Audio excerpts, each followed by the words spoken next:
Hola y bienvenido a otro video de cómo citar con APA séptima edición. Hoy vamos a hablar cómo referenciar un podcast. Para referenciar un podcast debes colocar el nombre del anfitrión, entre paréntesis la palabra anfitrión, el año de inicio y de finalización de la emisión del podcast. Si es que el podcast aún está vigente, debes colocar la palabra presente para el segundo año, el título del podcast entre cursiva, la palabra podcast entre corchetes, la ubicación de donde se puede escuchar el podcast y el URL de acceso. Es importante recalcar que para el año debes colocar tanto el año de inicio como el de final. Si, como se mencionó, la emisión aún está vigente, el segundo año debes colocar la palabra presente, y si solamente se emitió durante un año específico, un solo año. ¿De dónde recuperas la información? Si tomamos como ejemplo el podcast de las 5 cosas de la CNN, podemos ver que en Spotify podemos encontrar el título, el autor, el URL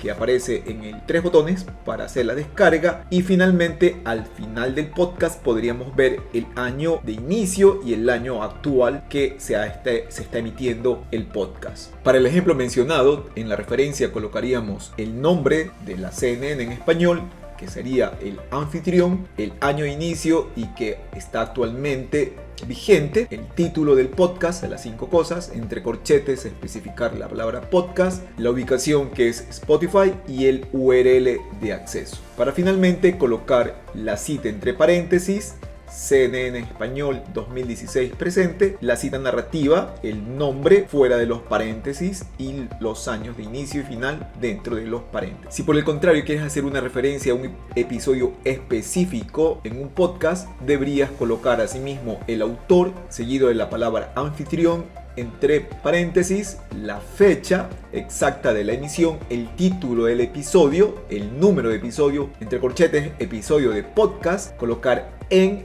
el nombre del podcast, la ubicación y el URL completo, colocando la cita entre paréntesis y la cita narrativa como es de costumbre. ¿De dónde recuperas la información? Podemos ver el título del podcast, el autor, el episodio específico, la fecha y el URL de descarga, lo cual quedaría de la siguiente manera. Para la referencia colocaríamos el nombre del autor o anfitrión, la fecha exacta de la emisión, el nombre del episodio en cursiva, el número de episodio especificando que es en episodio de podcast, que sería el nombre del podcast, la ubicación y el URL de acceso, donde quedaría la cita entre paréntesis, el anfitrión y el año, y la cita narrativa, el anfitrión fuera de los paréntesis. Gracias por ver el video. Si te gustó y quieres saber más, visita mi canal de YouTube, mi sitio web, en donde también podrás descargar la presentación del video. Gracias y chao chao.